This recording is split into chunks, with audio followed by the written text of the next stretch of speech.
Today on Market Talk, I have with me Datuk Abdul Karim Abdullah, the CEO or Group CEO of Serba Dinamik. Welcome to the show, Datuk. Thank you. Welcome. I think the question that is swirling on everyone's minds right now is on the creation of the Sarawak oil and gas company, Petros. It was announced earlier this week by the Chief Minister of Sarawak, Datuk Abdul Karim, that this will be a new company to be involved in the exploration of oil and gas and will be pari passu with Petronas. What are your initial reactions following this piece of story? I personally view it from the very positive perspective. Number one, it is actually recognition to the people of Sarawak, and also in another way, part of recognition to the country Malaysia, because Sarawak is part of Malaysia. And to touch a bit more on that, what it means here is the expertise and the experience and all the other capabilities to take onto this big chapter shows a level of confidence and capability of the people of Sarawak.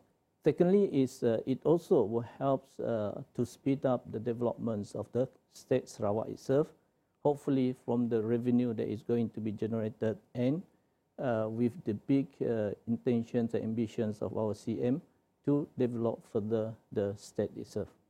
Datuk, before we move on into the efficacy of getting this company up, there is also the big law that we have to deal with, which is the PDA Act, or Petroleum Development Act. Yes. Section 6 states that no business can operate unless it seeks the approval of the Prime Minister. Do you think that Petronas will have a say in this when the state of Sarawak requests to the Prime Minister to build their own oil and gas company? As an entrepreneur, I think this question is a bit premature for me to answer. But I think these issues has also been discussed and debated in a lot of medias and so on. But from my perspective, as a Sarawakian, and my perspective as an entrepreneur, I see this as a positive move, as what I mentioned just now. And we, as Sarawakian, will want to take this opportunity to, as much as possible, bringing it in not only in terms of employment for the people through the organization or company that I'm representing, and also, of course, to bring the profitability to the company. Late last week, Chief Minister Datuk Abang Johari said that the board of this new company will be of Sarawakians. He has explicitly said that it would be no politicians would be involved, but he failed to disclose or refused to disclose the new individuals that will be made into this board. Do you think that with the formation of Petros and with these 5 boards that have been made there, do you think that the initial idea of getting the best out of Sarawakians can be translated once this petrol company is created? Firstly, I would say that it's already a proven historical track records that we take an example like our national oil company Petronas. From the day of the inceptions until what it is today, it tried to be isolated itself from the influence of politicians and so on, and move forward purely as a business entity. And that concept has proved itself because we have seen how Petronas contribute in terms of the profitability back to the country. So I think the move by the Sarawak government along that direction is a very right move. And we hope it can really achieve the results and expectations that the states would want to see and achieve. Datuk, we have here a short clip by Minister in the Prime Minister's Department, Datuk Sri Nasi Shukri, speaking about the matter. Let's have a look. Permulaan belum lagi dimuktamadkan, namun hasrat negeri Sarawak untuk menubuhkan Petros sudah pun mendapat dikatakan boleh sudah mendapat persetujuan dari segi dari pihak persekutuan kerana ada perundingannya. Namun begitu dari segi perundangannya masih lagi ada harapan untuk Sarawak untuk mengenengahkan mereka sendiri kerana kita juga mempunyai undang-undang yang berkaitan dengan petroleum ini. Sarawak baru nak mengukakan ini kerana ianya memberi peluang kepada anak-anak Sarawak sendiri yang mempunyai kemahiran, misalnya dalam bidang kejuruteraan, dan selain daripada itu juga kita menyedari bahawa Sarawak banyak hanya melibatkan diri dalam bidang hiliran dari segi oil and gas ini, dan sekarang ini kita nak melibatkan diri dalam penggalian, pencarian sendiri. As you can see there, Dato, the statement coming in from the Minister in Prime Minister's Department says that now is the time for Sarawakians to get involved in the oil and gas business, specifically in the exploration and production as well. How many jobs do you think can be created should Petros be up and running by November? Firstly, I think I would like to look from the perspective of the big heart of Petronas. What I'm trying to say here is, if you look at all the statements that have been issued out, Petronas is coming in to partner together with Petros. So this is what we say, a very big heart, trying to help up a new entity with a very strong, ambitious ahead of them. So back to your question, in terms of the employment that is going to give, I would say that it very much depends on how fast this entity can grow and how fast the exploration activity can go and also the productions. So if you look at the figures, people is looking at expectation of something like 3,000 to 5,000 kind of employment in 2 or 3 years to come.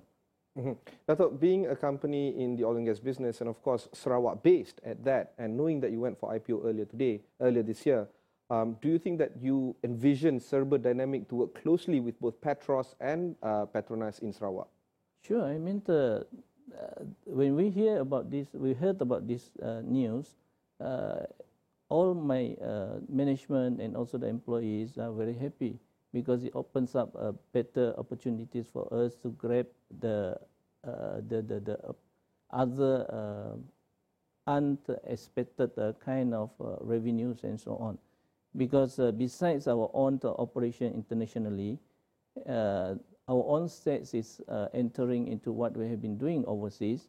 Of course, we strongly believe that that experience internationally can convince our local government to give more opportunity to us as a local entity from Sarawak. Now, we'll take a short break, but when we come back, we take a look into the Serba Dinamik counter and how it has been performing in the markets. Don't go anywhere.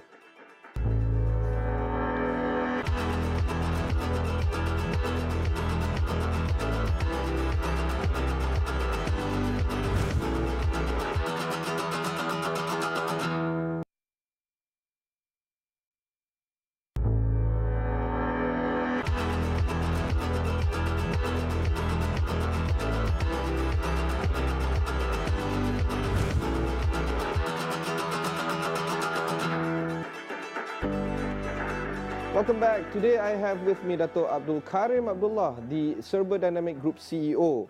Let's talk about the business of Serba Dinamik. A few weeks ago, there was an announcement that your company has scored 6 O&M contracts, 2 international, 4 domestic, and this is part of a R500 million worth of contract that you've just received. To make things quite interesting, this total value is inclusive of the batch of year-to-date contracts worth close to R1 billion, specifically 992 million ringgit.